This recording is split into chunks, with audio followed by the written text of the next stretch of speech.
go to hell. Kyun ji? Why should we go to hell? Now, Mr. Miandad's tone may be misplaced, but his facts are also misplaced. So let's once and for all get you the clarity of India-Pakistan cricket relations. Here's what had happened. Asia Cup is scheduled for September 2023. Pakistan was slotted as the host country till BCCI Jai Shah announced that Indian team will not be visiting the neighbor nation, and then all hell broke loose. Javed Miandad is a legendary batsman. He's also admired in India for his batting skills. But he fired 3 salvos at a reporter over this question. He said, ICC should take note of it, should not allow this. How can India refuse? India is scared of defeat. That is why they are avoiding. And then he said, if India team does not want to come, bhaad mein jaye. First things first, Asia Cup is not supervised by the ICC, but by the Asian Cricket Council headquartered in Sri Lanka. Its full member nations include the subcontinent, India, Pakistan, Bangladesh, Sri Lanka and Afghanistan. President of the Asian Council is Jai Shah. A meeting was held, a decision was taken. You might be thinking how brutal of India to be denying one chance of happiness to Pakistan. Why did India say no? India, in fact, had travelled to Pakistan in 2008 to compete in the same Asia Cup. But then in 2008, Mumbai terror attacks happened, killing 164 people irrespective of ethnicity, nationality or religious identities. Remember Ajmal Kasab, the lone surviving terrorist? Unsurprisingly, the facts led to Pakistan's door. Cricket ties were snapped and neutral venues were chosen, if at all the game was played. I'm sure you would expect India to take some stand, hold some accountability to Pakistan, even if complete play cannot be stopped. Even India has not hosted the Asia Cup in our country ever since, and that a neutral venue, for example, like Dubai, is chosen. Pakistan cricketers are wrong to say that they do not care about India participating, because they do care. This is not about politics or people, this is about money that they do need. This is about rebuilding their sports image that they do need. Maximum sponsorship in such cricket events come from India. Byju's, MRF Tyres, Bharat Pay, Upstocks, Bira, Tata, Jindal, Ambuja Cement, Sahara, now Polycab are all Indian companies and industrialists. And then come the television rights. Cricket accounted for 87% of Indian sports sponsorship in 2020. So why am I doing a video on one comment of one cricket player who's not even active anymore? Because it's not just about one. The pattern shows that there are other Pakistan cricketers who have constantly made comments that are outright bizarre and bigoted. Serial offender Shahid Afridi in 2022 went to Pakistan-occupied Kashmir to help with COVID-19 measures. But there he started to rant against India and specifically Prime Minister Narendra Modi. Years of constant provocative comments by the player on Kashmir criticizing India non-stop. Is he trying to be the next Imran Khan? Has he not seen the consequences already that Imran Khan is facing now? But this gets worse. Afridi once boasted on a television show that he broke a TV once, not because Pakistan lost or something that usual, but because his daughter was imitating an Indian television serial of Hindus performing in Aarti. The anchor and audience in that show erupted in applause and laughter.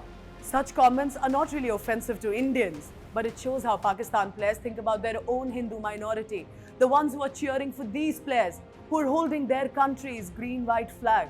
Fairly moderate among others, Vakar said he loved how opener Rizwan read the namaz in front of Hindus on the ground, that he felt special about it. Amid massive outrage, Vakar had to apologize. It was a rare moment of apology and we appreciate it. But that was not all. Pakistan commentator Bazid Khan said to Azam after a victory against India, "Kufr to toot gaya." But forget players. Remember Pakistan's former Interior Minister Sheikh Rashid, who said Pakistan's victory against India is victory of Islam. So basically, Pakistan's prominent personalities want India to treat cricket just as a game. Don't bring in politics about it. Chill, yeah? But they will be the ones to first make the most derogatory, communal, religious loaded statements, and we're expected to be okay about it. Compare this to India. Remember when our player Mohammad Shami was brutally trolled and unfairly targeted over India's loss? Now, even though the real fact checkers did point out that some of these trolling handles were suspicious, strange, most of these comments did not even have an Indian background. So was that an outrage orchestrated? We may never know. But despite all of that, then Captain Virat Kohli and the senior player Virender Sehwag jumped in support of Mohammad Shami and called this online mob spineless and dismissed it. Virat Kohli in fact said something that I want to quote. He said, "To me, attacking someone over their religion is the most pathetic thing a human being can do." Very good, Virat. That's called being an Indian. Pakistan is agitated because India has refused to play Asia Cup in their country. This is primarily political decision taken by successive governments, but there are security concerns too. A fatal terror attack had taken place on the Sri Lankan team bus outside the Gaddafi Stadium in Lahore in 2009. New Zealand cricket team cancelled Pakistan tour over security concerns in 2021. In 2022, England pacer Mark Wood raised concerns over the safety of their team after an assassination attempt on Imran Khan. If these nations can have concerns, it goes without saying how Indian team would be feeling. Now let's talk about an absurd claim that India fears a defeat, so refusing to play in Pakistan. I pulled out last 20 matches. 7 ICC World Cup matches, India won 7 times against Pakistan. T20 format out of 6, India won 4. 5 Champions Trophy games, India won twice. तो हार से डर नहीं लगता sir, आपके hypocrisy से डर लगता है. By the way, India-Pakistan cricket tensions are not new. A quick history trivia for you that you must know. It was in the 1960s that tensions have prevailed. Pakistan was planning Operation Gibraltar against India. That was one of the first time that cricket relations soared, despite India's scheduled tour in 1964. War broke out again in 1971 and cricket was out of the question. Then there were talks on to revive cricket ties. But General Muhammad Zia-ul Haq's coup in 1977 hurled Pakistan into turmoil and again the situation went downhill. Even then, Morarji Desai, who became India's Prime Minister in 1977, decided to extend an olive branch to Zia. And as Bishan Singh Bedi wrote some years ago, that cricketers were chosen for this goodwill tour. But in the 1990s, again, Pakistan-sponsored terrorism in Kashmir raged on, so neutral venues like Sharjah was chosen.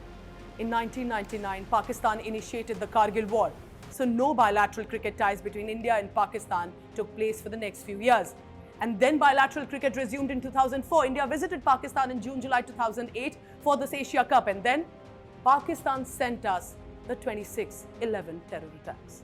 Remember, sending a political message is not a message against people of Pakistan. Despite every imaginable horror that Pakistan agencies have inflicted on us, India has constantly shown a humanitarian ground. 2005, after the earthquake, India sent 25 tons of relief material to Pakistan, including food, blankets and medicines. In 2010, Pakistan was devastated by the floods in Punjab. India offered to help with aid worth $25 million via the United Nations. Since 2004, more than 60 children from Pakistan in need of serious medical help have been treated by India. Some of our doctors have also offered surgeries free of cost. I hope that Indian government will always be generous with medical visas specifically for children in Pakistan. In 2022, during the Russia-Ukraine war, remember, Tricolour had come to the rescue of many Pakistan students because the authorities were nowhere to be seen. Indian administration there even helped many Pakistan students to reach safer locations. I will keep this video open-ended because it's not my decision to take about the sporting ties. A cricket match between India and Pakistan is decided by players, cricketing bodies and the government. In fact, all eyes will be on 2025 Champions Trophy that returns to Pakistan after more than 2 decades and will be under the ICC. 2 years of relationship to improve and governments to come on the table. We all love an India-Pakistan match thrill. I do want the trade, religious, cultural ties to resume between India and Pakistan. But can it be at the cost of our people who are fighting and losing their life for India's sovereignty and safety? But I do have a word of advice from Mr. Javed Miandad and his group of rabble-rouse achievers. If you want to invite someone to your home, don't tell them to go to hell. Clean up the hell around you instead. Thank you for watching.